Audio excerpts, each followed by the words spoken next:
Estamos aqui no 20º Congresso da Sociedade de Neurocirurgia do Rio de Janeiro, um congresso fantástico, com vários palestrantes. Um mérito aqui do nosso querido presidente, do Dr. Haroldo Chagas. E nessa mesa aqui do nosso Neurocast, eu tenho um prazer. É uma empresa que começou lá em Indaiatuba, tem 35 anos de existência. O Juan fundou, ele não quer mostrar, está aqui dos bastidores, mas eu estou aqui com a Rosana, que é a nossa diretora comercial, e estou com o Felipe, que é o responsável da parte de neurocirurgia. E eu vou fazer algumas perguntas para eles, porque simplesmente, se você que é médico, neurocirurgião, precisa de alguma coisa que não existe, eles criam. Gente, sejam bem-vindos, muito obrigado. Obrigada. CD assim está aqui com a gente, eu sei que vocês estão com viagem marcada para Indaiatuba, a gente está no Rio de Janeiro. E essa empresa, 35 anos, como foi esse início, Rosana, da Russer? Sim, a Russer ela nasceu de uma necessidade da área médica na parte de assistência técnica. Naquele momento, a assistência técnica era um gargalo. Sim. E a Russer correu atrás e conquistou essa parte do mercado. E isso nos deu o know-how para depois chegar na parte de fabricação. Então, nós fomos os pioneiros na parte de fabricação de endoscópios no Brasil em diversas especialidades. Então, vocês começaram com assistência técnica, mas percebeu-se uma demanda, porque não tinha determinados equipamentos, e vocês começaram a fabricar. Exato. E essa fabricação, ela é toda em Indaiatuba? A matéria, vocês treinam? Como é que é? Assim, são 35 anos? Sim, já passados 35 anos. Nós somos uma indústria nacional, trabalhamos com tecnologia e componentes, em sua maioria alemães, montados no Brasil. A gente trabalha, na verdade, uma indústria nacional, mas que atende a América Latina hoje. Nós temos vários outros países também da América Latina com esse atendimento. Mas vocês estão em constante crescimento, vocês atuam em várias áreas e agora, né, a gente quando está no Congresso de Neurocirurgia, a gente vai focar mais o assunto para isso. Tanto é que nós temos uma mesa com muita coisa que eu posso dizer, porque nos bastidores a gente conversou. Ninguém tem o que vocês têm? Não. Eu costumo dizer que a Russer é uma empresa preparada para fazer desde um catéter, um simples catéter, até um audicioso projeto de robótica. Agora, nessa parte que a gente está na mesa aqui, queria perguntar para o Felipe, qual é o diferencial disso, Felipe, que vocês têm aqui? Olha, eu vou fazer um adendo à fala da Rosana, que eu acho que é muito importante. Embora a Russer ela seja uma empresa nacional e que ela se preza pelas melhores práticas de fabricação e pelos melhores insumos, e lamentavelmente nós gostaríamos que os insumos fossem nacionais, mas são todos importados. A Russer também impõe desenvolvimento de novas tecnologias que não existem fora do país, né? Então a Russer tem projetos, ela desenvolve soluções que não são soluções observáveis em produtos importados. Né? Então é mais longe essa visão. Mais longe. Porque a Rosana é uma pessoa muito modesta, ela gosta de falar as coisas mais. Eu tenho um amigo meu que ele costuma dizer isso, eu posso dizer com toda certeza, é de Indaiatuba para o mundo. É isso. Mas eu tenho alegria e o orgulho de trabalhar para a Russer por causa disso, porque eles estão realmente muito preocupados com aquilo que é usado na ponta pelo profissional médico, pelo cirurgião, e viabilizando as melhores soluções para ele. Foi por isso que surgiu a linha de endoscópios. Então, é isso que eu queria, então, porque quem está assistindo está curioso para saber o que tem de diferente que vocês têm. Os nossos primeiros projetos começaram com um espaço no mercado que a gente foi observando para endoscópios de terceiro-ventriculostomia. Né? Existem produtos tradicionalmente utilizados no mercado brasileiro, produtos muito bons, de excelente qualidade, mas pelo fato de serem importados e pelo fato do mercado brasileiro ser um mercado não tão importante para essas empresas, a gente foi percebendo que havia espaço para a gente se aproximar dos distribuidores, se aproximar dos médicos, implementando novas soluções e fazendo inclusive adaptações, mudanças em projetos que eles já conhecem, para que eles fossem melhor atendidos. Então nós começamos com um neuroendoscópio para terceiro-ventriculostomia tradicional, que tem um pulsionador inicial. Por exemplo, na terceiro-ventriculostomia a gente sempre faz uma punção inicial para poder acessar o ventrículo, né? E geralmente essa punção a gente não está com o mandril aqui. É um mandril que entra por aqui. Sim. E ele é atraumático, você acessa o ventrículo, retira e você entra com o endoscópio. Essa punção, ela é às cegas. E o médico faz com muito treinamento e com todo o conhecimento que ele tem para fazer. Mas é um processo, é um caminho delicado e cuidadoso, claro, digamos assim, né? E nós decidimos viabilizar uma solução para além dessa, que é muito boa, que é tradicionalmente muito utilizada no mercado. Sim. Nós viabilizamos a solução de um endoscópio que ele tivesse uma ponta traumática, e essa ponta traumática me desse a possibilidade de eu fazer a primeira punção já observando, sem a necessidade de fazer isso às cegas, né? Dando mais segurança para o procedimento. Além disso, neste mesmo endoscópio, a gente via que o que estava sendo praticado no mercado com endoscópios atraumáticos era um revestimento atraumático da camisa de trabalho, e passava-se uma ótica, uma ótica por dentro dessa camisa de trabalho, e toda a instrumentação era lateralizada, com material flexível. Sim. E as observações que se fazia era, poxa, não haveria possibilidade da gente conseguir trabalhar com material semi-rígido e não trabalhar lateralizado? E nós acabamos observando isso, ouvindo os médicos, ouvindo os cirurgiões, assim, vamos desenvolver. Começamos um processo de desenvolvimento desse material e chegamos nesse endoscópio, que ele está um pouco maior do que o normal, porque é um neuroendoscópio que pode ser utilizado para fossa posterior, mas como nós somos fábrica, nós temos ainda um modelo menor para disponibilizar ao mercado. A Rosana estava falando sobre modelo pediátrico também. Então, exatamente, nós teremos modelos pediátricos. E para além disso, o que eu estou mostrando para vocês aqui de neuroendoscópio, perdão, que eu estou mostrando para vocês aqui de neuroendoscópio, são medidas e tamanhos que foram pensadas junto aos cirurgiões já, foram experimentadas com cirurgiões, mas elas, inclusive, estão em processo de evolução constante. Ou seja, se nós temos uma nova técnica acontecendo, uma nova necessidade diante de nós do mercado, seja por parte do distribuidor ou principalmente por causa do cirurgião, por parte do cirurgião, nós estamos abertos a gerar as adaptações necessárias para que a mão do médico fique calibrada para o nosso produto. Então, isso que eu queria entender de vocês. O projeto, ele está em constante aprimoramento. Sempre. Vocês fazem assim, esse primeiro contato, tem a necessidade do médico, sim, vocês têm os seus parceiros que eles fazem as cirurgias e chegam para vocês e passam feedback. Olha, tá ótimo, mas eu senti uma certa dificuldade nisso. Sim. Vocês juntam toda a tua equipe, como é que funciona? Vocês voltam para a prancheta, desenvolvem, vão aprimorando o tempo todo? É isso? Sim, nós fomos muito recepcionados com... Prancheta, desculpa, gente, eu sou velho, eu falei prancheta. Não, por favor. Pelo amor de Deus, gente, esquece a prancheta. Hoje é o notes do celular, a gente abre a nota aqui. Nós fomos muito bem recepcionados pela equipe do Dr. Henrico na Unicamp. Foram parceiros que abriram as portas e contribuiu bastante pelas primeiras validações em cirurgia. Nós tivemos lá com o Dr. Henrico fazendo a ventricular, depois nós tivemos fazendo uma cirurgia assistida com endoscópio inédito também para aplicação de uma observação pós-aneurisma. Olha, que acho que é algo que a gente ainda não falou, a gente está tão ansioso que é muita novidade. Algo que a gente não falou. A linha digital, ela não tem a cabeça da câmera. O fato de não ser uma linha digital que vai só com o cabo aqui facilita e acaba tendo uma caneta muito leve para trabalhar. Isso facilita muito. Então, o procedimento, por exemplo, de aneurisma, ele é trabalhado com o microscópio e é uma lente grande.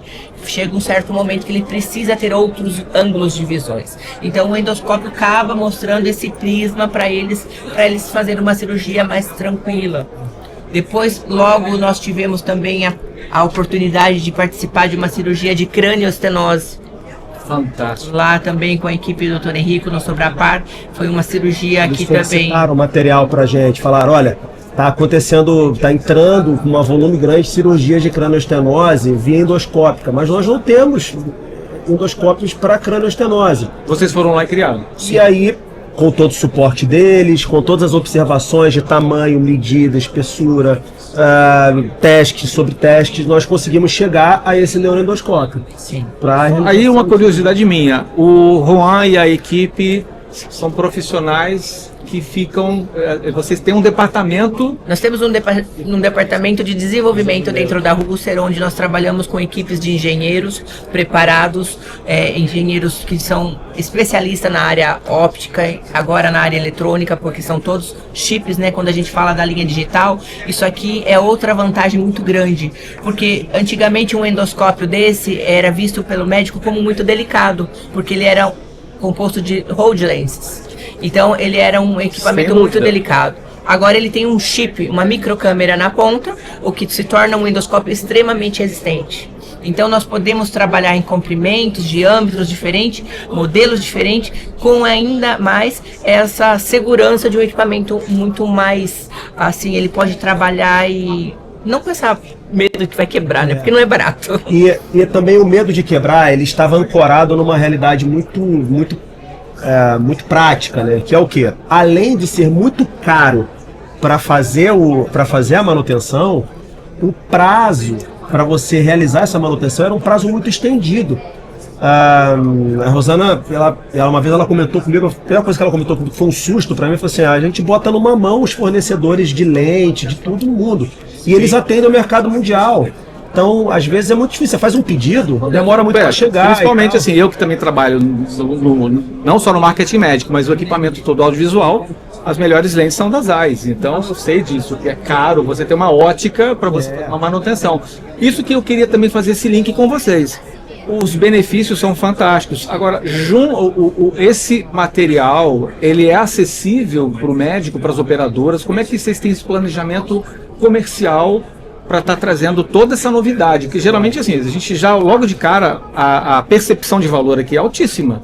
É um investimento que vocês têm que eu não vou nem perguntar. Investimento em tecnologia, em desenvolvimento, pesquisa. Exatamente. E esse acesso, como é algo novo, isso vocês já passaram essa fase de validação e já estão fazendo essas operações, essas cirurgias já? Sim, já estamos no mercado. Já estão no mercado. Sim. Então quem está assistindo já pode ter acesso a nível Brasil e fora. Então, falando de mercado e falando de validação, de preço, essas coisas todas, nós notamos algumas coisas que eram dificuldades não só dos distribuidores, mas também das equipes médicas, né? Operadores de saúde. Operador também. Todas as vezes que um médico precisava de um neuroendoscópio para fazer por exemplo, esse neuroendoscópio aqui é um neuroendoscópio para revisão de cirurgia, para cirurgia videoassistida, né? Existem códigos específicos para isso, já assentados pela comunidade brasileira. Sim. Só que quando ele solicitava um código para cirurgia videoassistida e solicitava um neuroendoscópio, o neuroendoscópio que tinha no mercado disponível para fazer isso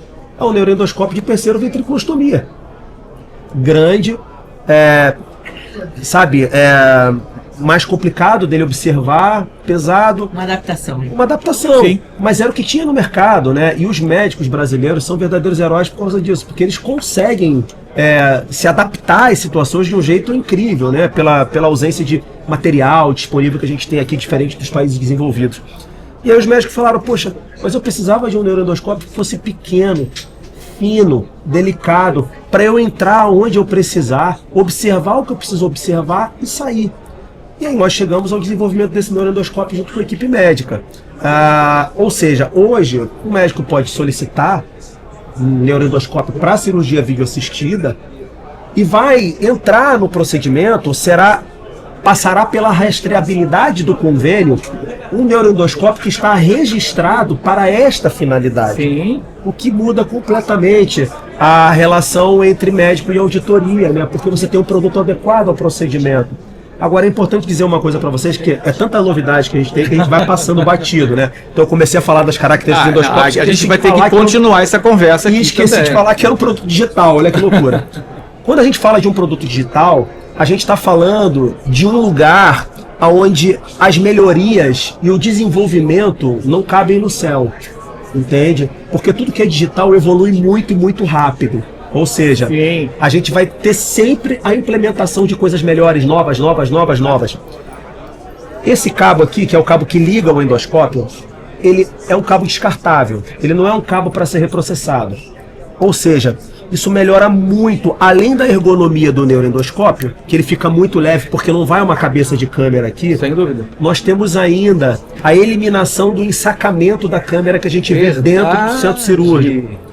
Eu já tive a oportunidade de estar em procedimentos cirúrgicos em que o médico solicitou que a câmera fosse reensacada porque ele teve desconfiança sobre a possibilidade material contaminado, exatamente. Contaminação. Eu já presenciei cirurgias assim, porque eu também trabalho com filmagem, e às vezes acontece. E o atraso, se tem alguma coisa que suspeita da contaminação, você tem que colocar e sacar de novo. E para pensar comigo, se você tem algum material que você precisa ensacar, ou que você precisa proteger, que ele está contaminado, para não ter contaminação em campo, mas que ele está longe do cirurgião, ou perto do cirurgião, é uma coisa. Agora a gente está falando de um produto que está na mão do cirurgião, na mão dele.